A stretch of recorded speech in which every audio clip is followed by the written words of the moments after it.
Welcome back, guys. Protobro here, infamous brother to Mega Bro. This is part 2 tutorial for Crusader Kings 2. I do have the CK2 mod running while I'm doing this, however just bear in mind that for purposes of this tutorial, for the vanilla version otherwise, there really aren't any considerable differences, so I do want to point that out before we get started.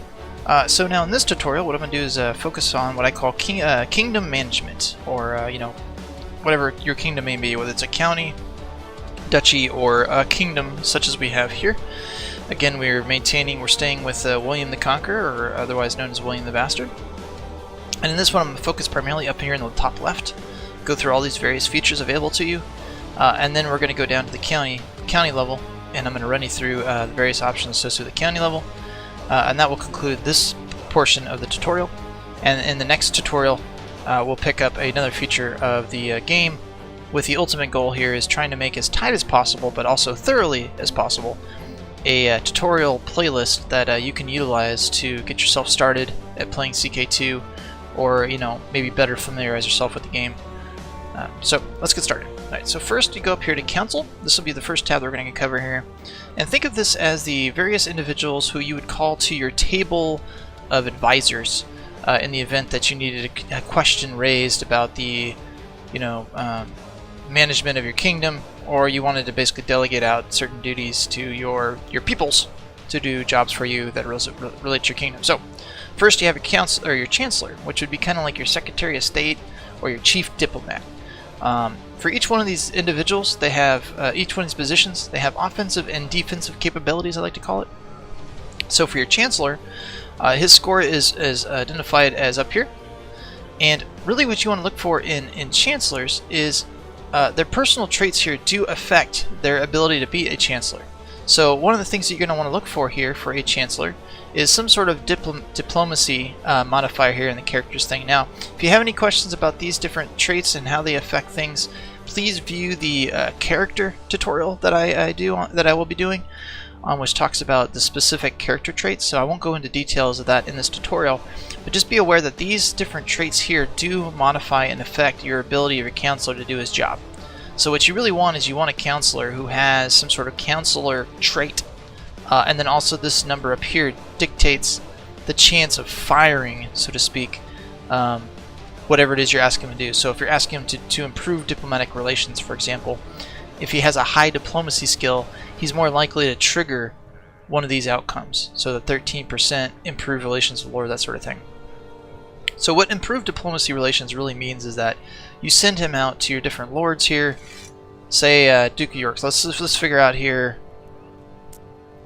Alright, so opinions. So notice we're all green here, but these two dukes aren't very happy with this. So maybe we send him here to this duke here to try and improve relations with him. So right now he hates us with 100%. Absolutely hates us. But over time, perhaps our chief diplomat here can change his mind about how he feels about us and get him in the green, so that he likes us. So that maybe he's more like, you know, this guy, where he's like 33, like he likes us. So that's one of the options available to you to a chancellor. The other option is fabricate claim, which again I won't go into detail in terms of how to work this particular option. This will be covered under the armies and battles tutorial, so I'll have you look at that if you have curiosities about how to utilize this particular option. And then finally the sow dissent. That's basically the opposite of this. So again, offensive, defensive, right? This is going to be your defensive. This is going to be, you know, improving relations with your lords or with other lords, because you can send him down to, say, Britannia and try and improve your relations with this lord. Or what you can do is you can send him to sow dissent. So essentially we could send him to, say, this vassal right here underneath this guy, and get him to be really pissed off at his, because right now he's a 31 relation. We could send him to get this in the red, and then maybe he'll, you know, rise up in rebellion against him or something like that. So that's your other option with your chancellor. With your marshal, this is going to be the individual who oversees your entire army, so kind of like your secretary of defense or whatever the equivalent might be in another country. He manages your armies, and he has also 3 options. Notice again here. And the same thing with this guy, right? So he's going to have, you're going to be looking for some sort of modifiers here that affect his ability to be a good, you know, secretary of defense. He doesn't have any here. So you want, and again, I'll cover that in a different tutorial. but he can suppress revolts. So like for example here, how he's got 1%, you know, if this got up to 4 or 5% or higher than that and you had concerns about it, you could send him into that county and it would make it basically 0. So that's one way to use him. Another thing is train troops. So let's say for example here, see how we have 1,529 levies there that we can raise?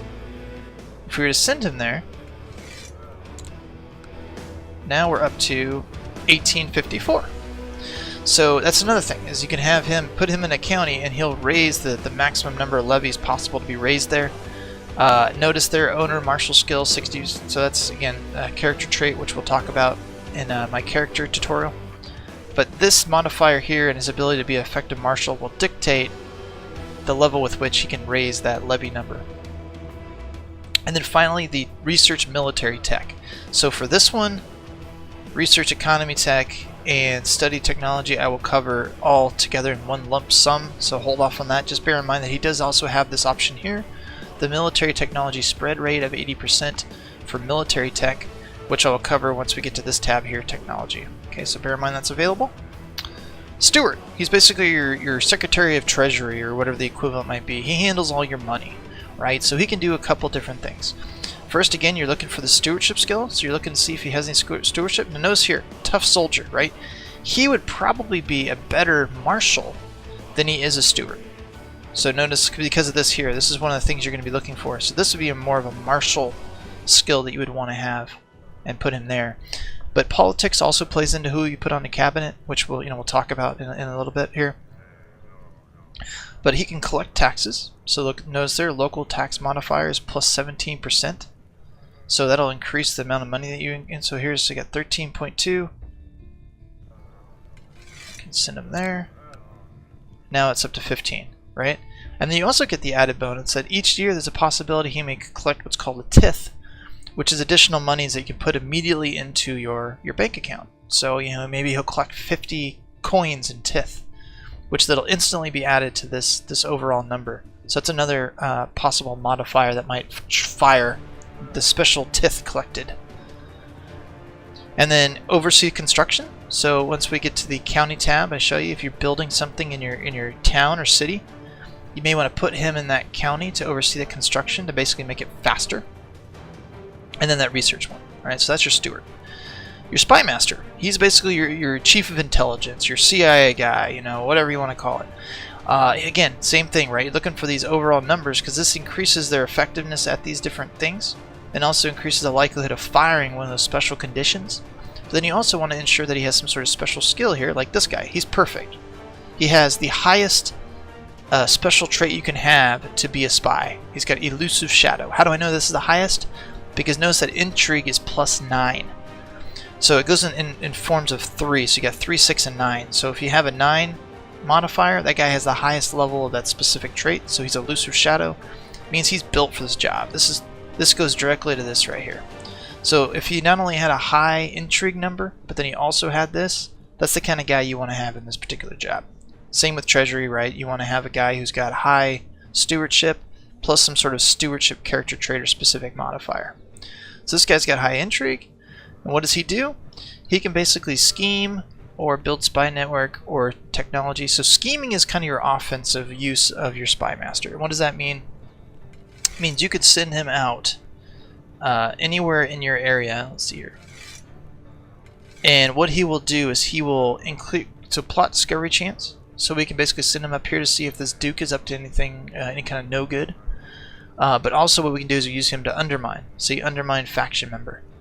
So when I talk about factions, notice here we have 2 factions because I fast forward a little bit.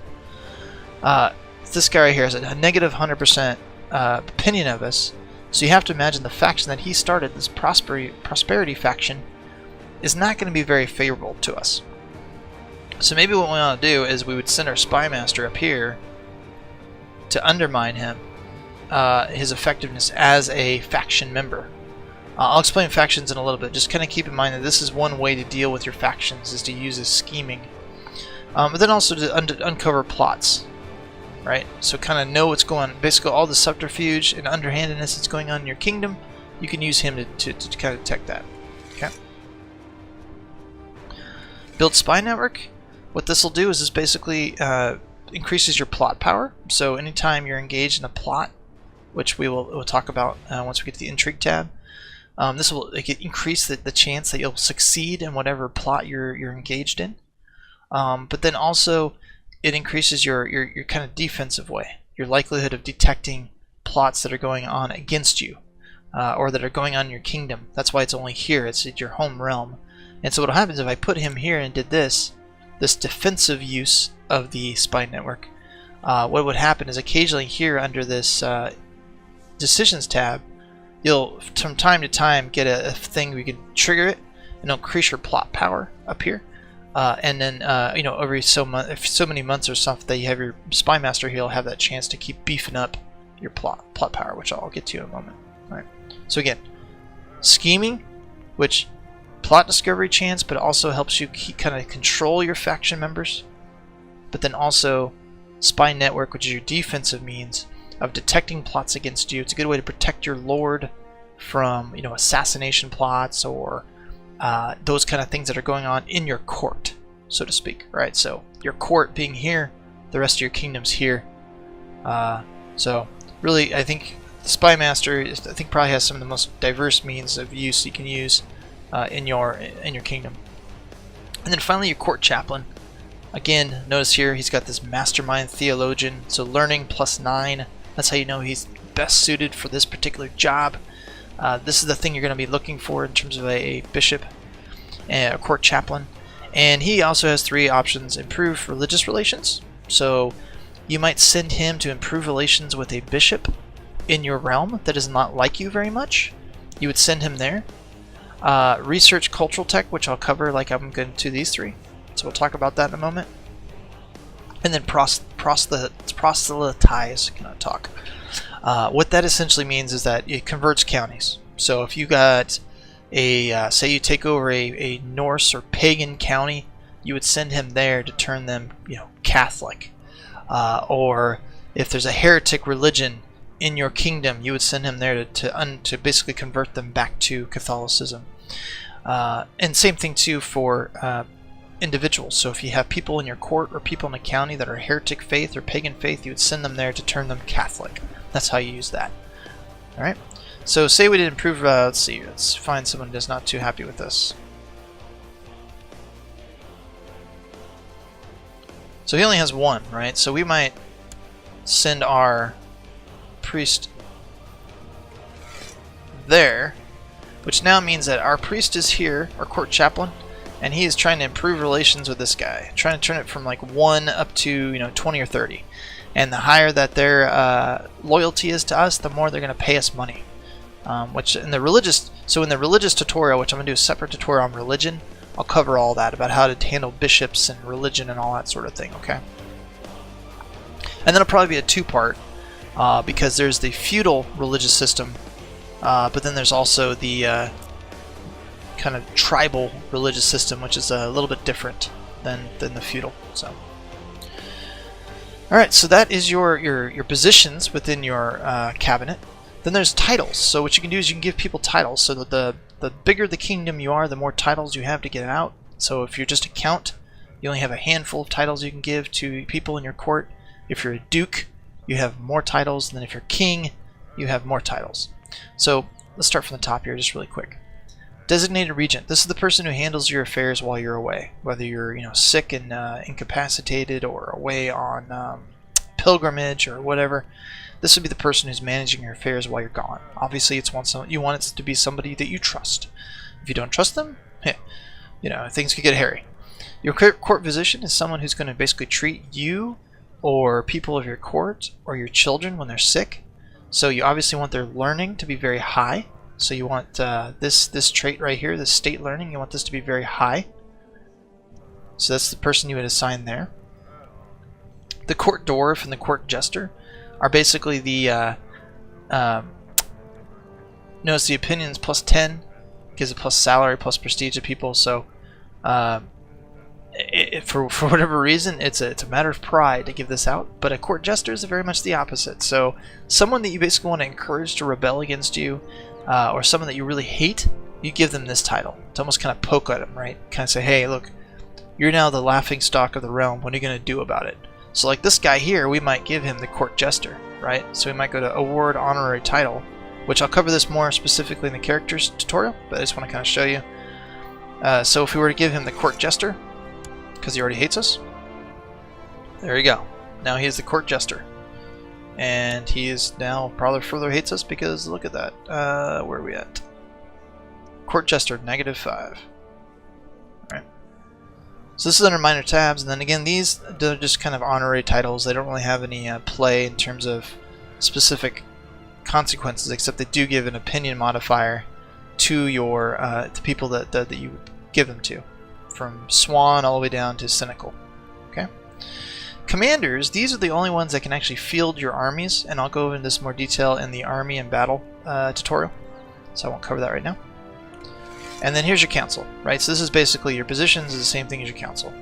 It's just kind of give you a different overview, but what it'll show you here is loyalist. A loyalist counselor would generally be faithful servant to the ruler, and so it'll basically tell you the personality traits of the people on your council. So this guy here, he's a malcontent. He's unhappy with the current state of affairs in the realm. They're troublesome. So while this under positions will tell you, hey, here's who I have sitting on my council and what they're doing, my council will actually tell me the personalities associated with these. And so then what you want to do is you want to try to build a council around a personality set that works with your ruler, right? So whatever your ruler might be. If your ruler is very pious and very religious, then you probably want to have a lot of religious types on here. Or people who are going to kind of go along with whatever policies you're encouraging in the realm, which again I'll talk about more when we talk about character traits and how characters influencing. And this game is very character driven, whether it's your own character or AI characters. And so when I go over that tutorial, I'll kind of explain in more detail how these different things, how this guy basically becomes a pragmatist, for example, and how he became a malcontent, and how that relationship with your own personality relationship, your personality traits, affects with the way with which you rule and how you play the game. So notice there's this little button here you can do. This is just one of the traits that comes under the law thing, which we'll cover. Now, one final thing I want to cover here before we move on is notice this little fist here, right? Keep that in mind, because this brown fist, it's a powerful vassal. This means this is someone who carries some level of influence, some more than others, but some level of influence within your kingdom, and could create some significant trouble for you if you don't keep them happy. So like seeing here that he's a malcontent, that could raise some issues, because he is the Duke of York. And he has not only the Duchy of York, but he has also these 2 counties. So he's got some power. All right. So that's my council, minor, and position. Okay, so that's that tab for you. Before we move on to these, I just want to show you another thing. I won't focus on this too much because this is going to be more the character and the army. But do notice here the realm tree. And I'll cover these again in more detail in the future. But notice the realm tree. You can use this to basically determine. So we can raise 37,000 troops. Where do those 37,000 come from? They come from all these, right? And they'll tell you the percentage of power in your empire, right? So notice, remember, this guy, he's a powerful vassal and he's not happy with us. What does that mean? Well, if we go to this, again, if we go to this here, this realm tree, and we pull him down, he has 7% of the overall levies in our empire or kingdom. And you can see how he gets that 7% is from here. So just as we got this 100% from all here, he gets his 7% from here. So it's something to watch, right? Because if he is a powerful vassal who's not happy with us and has like 20% of our levies, he could create some problems, especially if he gets 1 or 2 other guys to go along with whatever he wants, which kind of plays into, again, the factions tab. Okay. So since we're talking about this, might as well just use that as a way to kind of ease into this next portion here. Factions. What are factions? Basically, a duke or a vassal, or a duke or a basically any vassal, right? So a count. So this guy here is a count because he has 1 county. Either he or a duke can set up these different factions. So there's a couple different ones you can set up, and the larger that you get, the more options are available. So right now we have a court faction and a prosperity faction. You could have a basically independence faction, which says, hey, we should separate from the Kingdom of England and create our own kingdom. And if enough strength, if this gets you know, enough strength up, so enough percentage, they can allow them to fire that, and then you basically have a civil war on your hands. So factions are very important to watch, especially when they're headed by a guy with like a -100. So this guy here, he's the one, he's heads up the prosperity faction. So he's here, and anybody else in my realm can join this faction. Now you can only usually be associated with one faction at a time, but so if I were, say, a duke in this kingdom, I could choose if I wanted to do the court faction, the prosperity faction, or if I wanted to create my own faction. And essentially what the factions are, they have special interests, like special interest groups is essentially what they are, right? So this guy's -100, he created the prosperity faction, and that basically means that they strive for wealth and a healthy economy. So the mood is improved by good relations with members, granting a land title to any member, high crown authority, vassal tax privileges, so all these different things, right? And then the mood is worsened by, and then there you go, there's your list of things. So just something to keep in mind of is, be aware of what factions currently exist in your kingdom, who's running them, how many members are associated with them. So if it's just him, you know, he's probably only about 7% of my total levies, so I don't have to worry too much about making him happy right now. He's only got 2,289 troops that he could raise if he really wanted to create a fuss about how we're doing things. But if like half our realm was part of the prosperity faction and that made up like 15,000 troops, then we'd probably want to look at some ways of maybe taking this guy out and completely forcing this prosperity faction to dissolve, or making him happy and turning him into, like, you know, a 33 green, so that now instead of him creating problems for us, he's going to all these other members and saying, hey, King William's awesome, let's give him some money, let's support him, let's do all these things, you know, talk positively about him. So factions are very important in this game. Watch them very closely. I may, you know, in a future video, if you feel the need, please by all means comment. If you feel like we need to flush this out a little bit further on how to control factions, but just be aware that these are something to watch. It's this tab right here, and you could have any number of them throughout the you know, throughout your game. You could have 2, you could have 1, you could have 6. In my opinion, the more factions, the better, because that means now, because they're all competing, right? Court faction has different interests in mind than the prosperity faction. And so that spreads out the number of vassals you have to worry about instead of consolidating them into one unifying force. Alright, so laws. What are laws? This is really important tab to focus on. So we have the Kingdom of England, then we have the Kingdom of France. Okay? So the reason we have the Kingdom of France is that,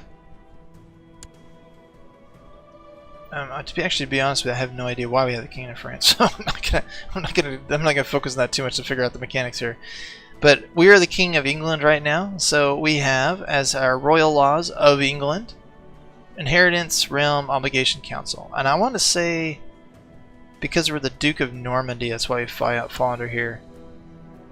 So we have no control over any of this stuff. I don't think. Yeah, we don't. We just fall underneath because we're the Duchy of Normandy, so that's why we fall under there. So I'll explain that in a second, kind of why that's important to know too.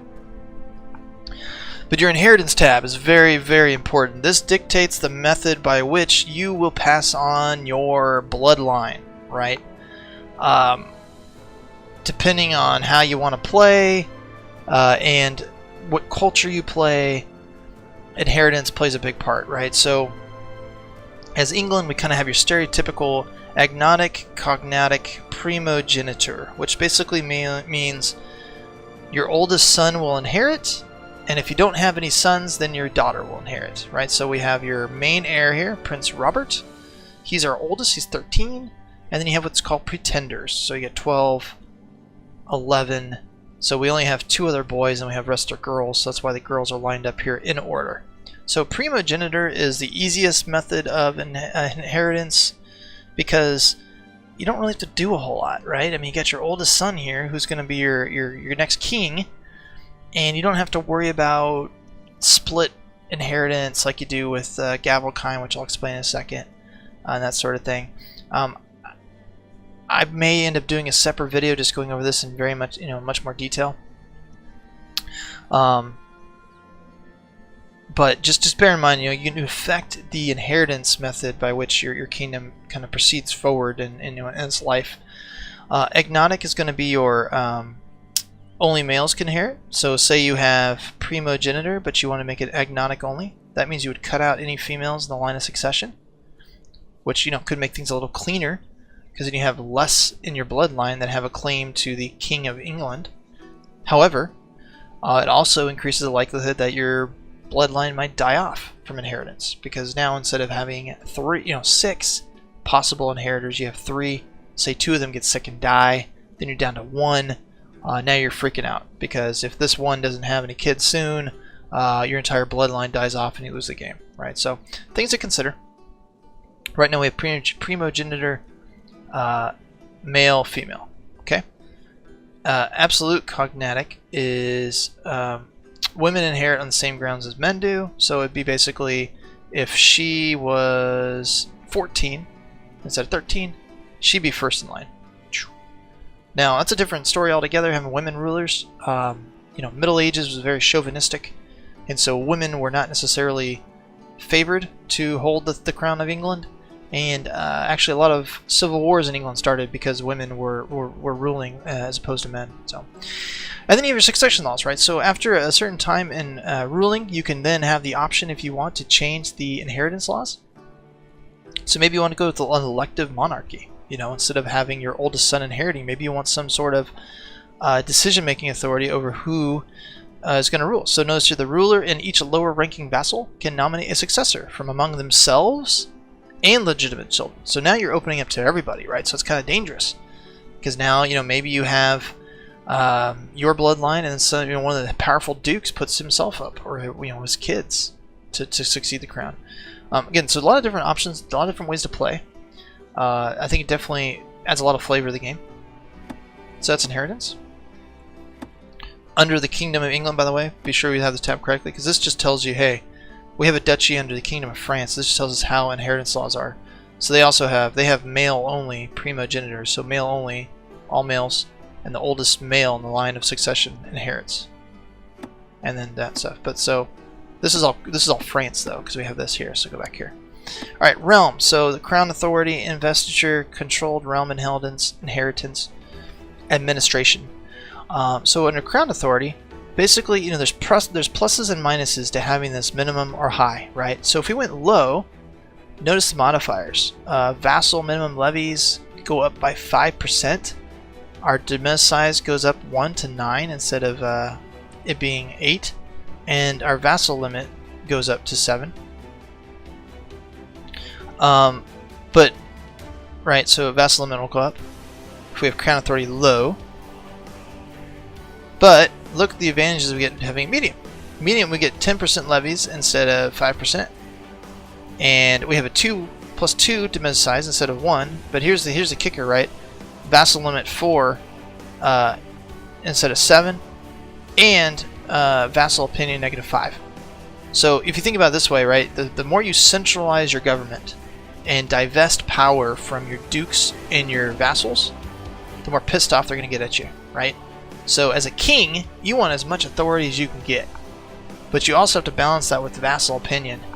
So if you're willing to take the hit on 10 opinion, as you see there, you better be sure to have other ways to keep that opinion up. Otherwise, you're going to be dealing with constant civil war, discontent, low taxes because your vassals hate you, and so they're not willing to pay you the amount of money that you're asking for, and that sort of thing. And then max, knows minus 15%. But you get 20% levy, right?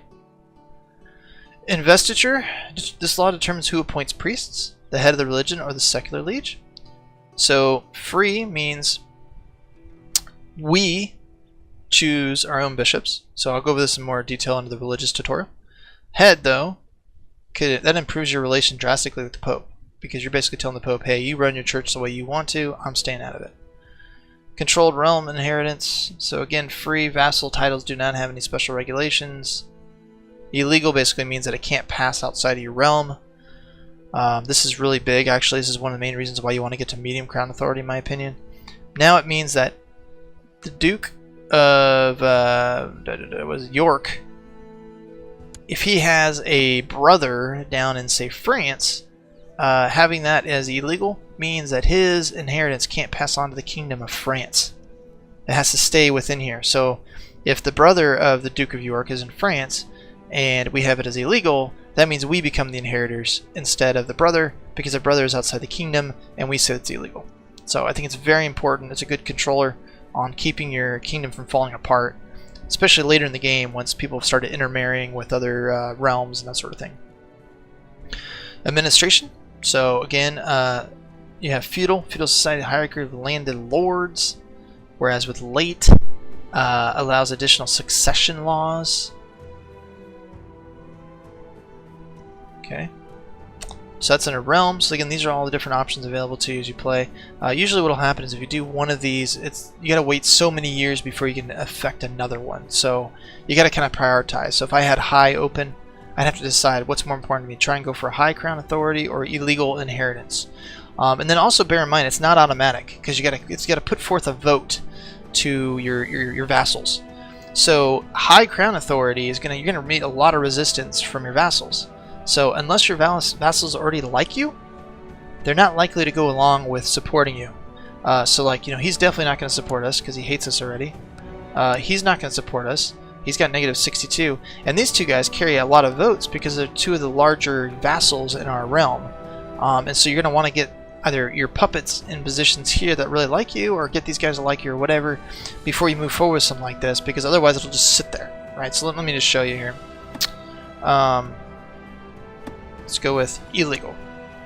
Okay. So voting. So we've got open list of voters, that people that have not yet voted. These are all the people that cast a vote.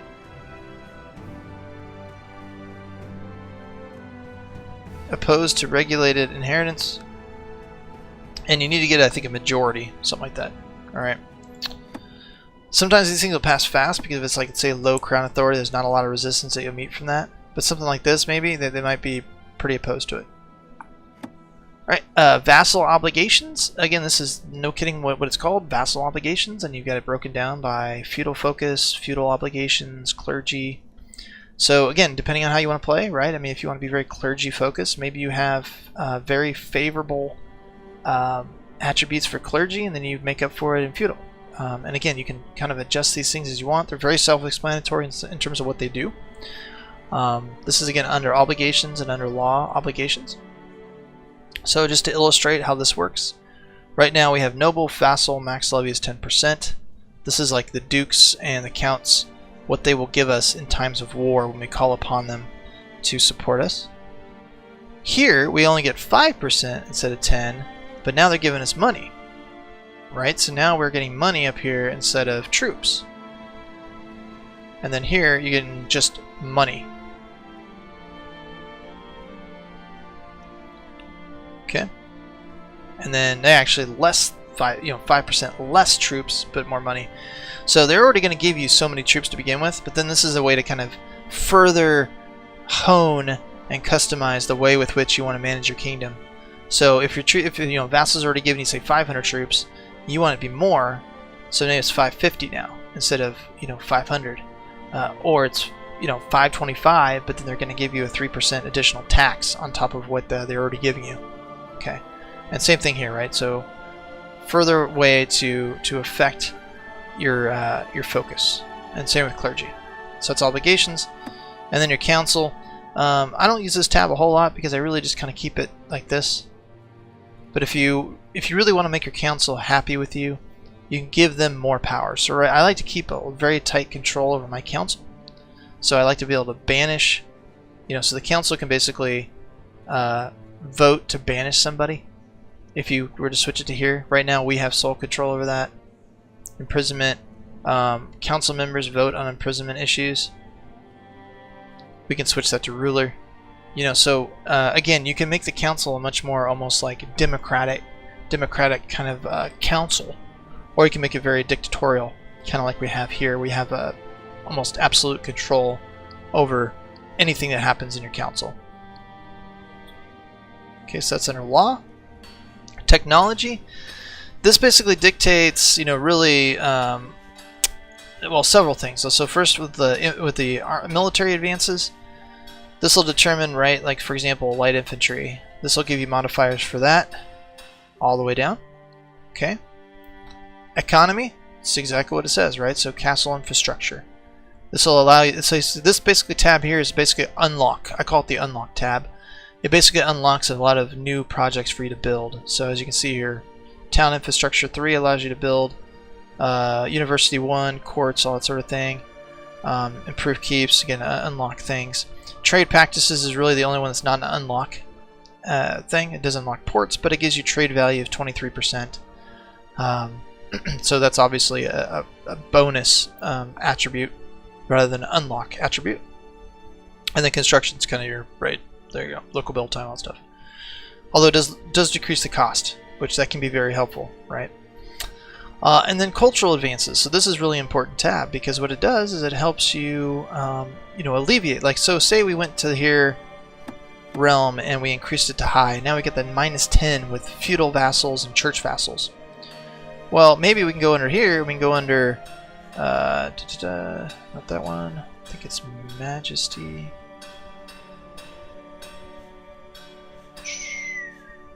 So that unlocks it. So if we wanted to get high crown authority, we'd have to get this higher, perhaps. Okay, sorry, so I misspoke. So notice here with these different modifiers, this is you can deal with your individual counties and your these guys down here, your barons. But then notice here majesty, right? Monthly piety, monthly prestige, so it affects these up here. Tolerance, so different cultures and different religions. So you know we have 3 tolerance. So if we invaded and conquered Ireland, then theoretically, right, they're going to be a little bit less. They're going to hate us a little bit less because of our tolerance technology here. Now, ways to increase this, right? So if you go, we're under the technology tab. One way to tell how our technology is doing is by clicking here and then looking down, and so we have 12 in military advance, 18 in economy, and 18 in culture, which is very high, right? The spread is basically goes to these counties and influences, you know, the unlocks and all that stuff, like I just showed you those perks. So notice here we have 12, 18, 18, 12, 18, 18. But then as we go further out, let's see here. I'm trying to illustrate to you. Well, what should happen is this should go downward. So, because this is a scenario, they're all 12, 18, 18, but if you see one of the rest starts, you'll see that it's a bit like, say, 12, 18, 18 here. But then the further out you get away from the capital, the lower the technology gets, which means those counties, individual counties, don't have as good of bonuses as you see here. Now, one way to know that these are working, this is a foot stomp that I want to hit with you guys, so kind of hear me out on this one. See how these gears are not working? That means they're not currently being advanced. They're not progressing forward. A lot of times that's because, so there's your spread, right? So if you want to see how town infrastructure is spreading, it'll tell you. So this is pretty low here. See how that difference is where it's like that? And you'll see different degrees of that as you play through the game. So that's how you can tell that the spread for a particular thing. Okay.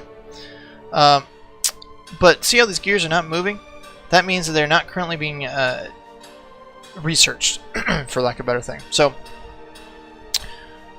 do we have? So I've used all those guys, right? So, but what you could do is you could take, like him, research economy technology, right? We could take that and plunk him there in our capital, and what he would do is he'd be researching this number up here, and right now it goes up 0.9, I think it's per year. And what he would do is he'd actually increase that modifier, and then once we had enough points, we could put it into one of these to up this higher. Okay, you want to do that for the gears that are not moving. For the gears that are moving, those are already being actively researched by your culture, and so what will happen is they will go up. It'll go up to say 4 on its own as long as that gear is moving. And there's different things that affect whether it's moving or not. You know, if you're ahead of the curve on technology, then maybe it won't be moving because you're already kind of advanced enough as it is. If you're like here where you're a little bit behind, this might be moving. And so what's happening is they're already researching this up. And so what you want to do is you want to take your overall number up here and plunk it into a you know, a gear that's not moving, because again, you're not researching that actively already, and so you got to make up for that in other means. So, and here's your trade post, which we'll talk about in a little bit. So that's your technology tab. Military tab, I'm not going to talk about this too much. This will be talked about in the army and battle phase. I just want to be aware it's up here. And you got 3 tabs here. Your army with your vassals. So King William can raise 25,000 of his own troops, right? And then he can call upon from his dukes and his counts another 13,000 troops. This is an important number to know because, like we were talking about in the factions tab, if all 13,000, so if all your vassals got on the same page for something, that's 13,000 troops they could raise against you, right? So, okay, and again, I'll cover this much more in the army and battle tab. Your intrigue, this is going to deal with your basically the plots that you want to do. So this guy right here really hates us. Well, we don't like him either. Notice here, of great concern, is that another duke, his neighbor, right here, is set to inherit his duchy, which would make him in control of what? All this. He'd be in control of all of northern England, which is very concerning. What I did was I went to the direct vassals tab. That'll show you what your vassals control as far as land. So the Duke of York controls 4 counties. The Duke of Hereford, I guess you'd call him, yeah, has 2 counties. If he were to die, the Duke of York would now have 6 counties. That concerns us. So maybe we want to do something to revoke his title. Well, we could just revoke his duchy. The problem is he's got 2 duchies, right? So even if we took one, he'd still have the other. But then look at this. Your other vassals would lose 15. There's a chance he'd say no, right, and rise up in rebellion against us, and then maybe the Duke of York would join us in that foray. So maybe we want to do it a different way. So we can either do it one of 2 ways. We can right-click him, and we've got these options right here, these dagger options, or we can go here and choose plot. It's a little bit easier when you know, you kind of have a specific target in mind.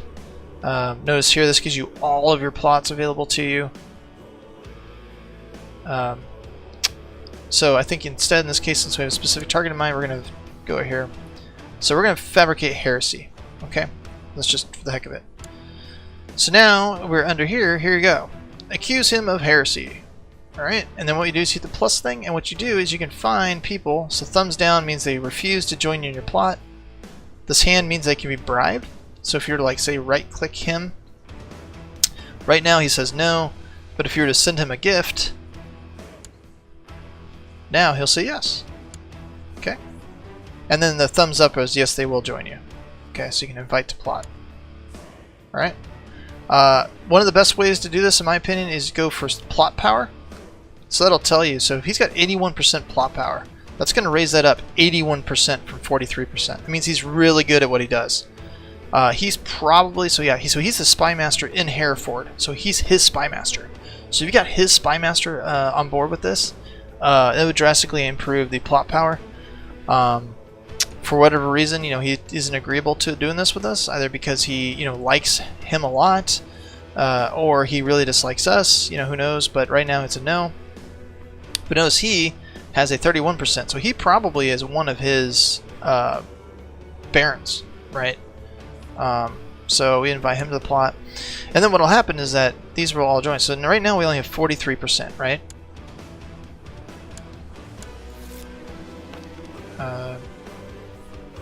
So I'm just going to skip this stuff. I just want to show you how this works. Okay. So notice here now it's 84%. So that's kind of how you go about doing plots under intrigue, is you decide on a plot to do, then you invite people to help you carry out that plot, and depending on the position that they hold, you know, how favorable they like you, and then also their own personal traits can affect the effectiveness with which you can carry out that plot. Also, you know, your own intrigue also plays into it. So, you know, we only have 17 intrigue. We don't have any special intrigue modifiers, but we are king, right? And we have a good spy master. So, you know, that might help us to carry out this plot. And then what will happen is that if he is successfully accused of heresy, then we can basically say, hey, you're a heretic. We need to declare holy war on you. to remove you from your position as Duke of both positions, or throw you in jail, or whatever remedy might be available that would assist us with getting him out of that position and putting someone favorable into the seat of that duchy. Okay, so that's intrigue. That's how you do it. Notice too, under this tab under decisions, you're going to have various decisions available to you throughout the game. Recruit a court position, we talked about that already. These are just basically various options to you that you can have kind of going forward. So these are always available. Plan a feast, summer fair, grand hunt. Each one of these, like this, might improve your martial skill. It might give you more prestige. You might get a little bit of money. You might develop some special character traits like hunting. Summer fair, may raise your vassal opinion of you. Same with a feast, right? This is a good way to raise opinion of you with your vassals. Also, too, it might help you funnel out who is hostile towards you. So if you do a feast and someone doesn't come, that might clue you in that they don't like you very much, and maybe you want to watch them with a closer eye. Buy indulgence for your sins, right? So here you pay 50 gold, but you get 25 piety. But the mood of the traditional faction is improved. So maybe if there's a faction here, traditional, that'll improve their mood towards us, right? If we do that. Because again, what's the reason they exist? To strive for piety and supremacy of religion. Notice here, remember we talked about before civil wars and stuff, here's a separatist. So this guy, even though he's 31 opinion of us, he wants to separate from the Kingdom of England. He's settled for nothing less than complete independence. So we obviously have nothing to gain from that. So we could either bribe him and then maybe he disbands this group, or we plot to kill him or do heresy, to basically get the Pope's backing to kick him out of that county seat, whatever. But you want to watch these factions very closely. And then also too, right, if this Duke here, the Duke of York or the Duke of Hereford, joins this separatist faction, now we've got a count and a duke who want to separate from our realm, which is very problematic, right? But right now he is the leader of the prosperity faction, so that's good, right? They have opposite interests right now, so to speak. He does not want to separate from the Kingdom of England. He just wants more money and prestige. Okay, so again, these are your options. You can invite, basically new commanders or council members through this mechanism. So for example, looking here, say we don't like our steward and we want a new one, we go here, and then you get to look and see who it is before you hire them. He's not very good, and so we'd say, no, be gone. We don't want you. Okay. Threats. Alright, so these are your threats. So this is a good thing to have. So this will tell you, who is most threatening towards your position of power. So right now it is the Duke of Hereford, and that's based on the fact that he is the leader of the Prosperity faction. He has a 100% negative modifier towards us, and he's a Duke, right? So that's where that threat level's coming from. That basically tells us of everyone in our realm, we should be, if there's a 100% spectrum, he's really, up there in terms of someone we really need to watch. And then 1%. So this guy, we don't need to worry about him. He likes us 64%. He only has this one county, and so forth. Okay. Prisoners, from time to time you will capture prisoners and be able to auction them off or behead them or whatever. And then known plots. This is where your spy master comes in. He will tell you about all the plots going on in your realm, whether it's in your own court or in other courts that are going on, right? So maybe we find out that in his court there's a plot to kill him. If that is the case, then maybe we want to focus our attention somewhere else because he might get taken out anyways.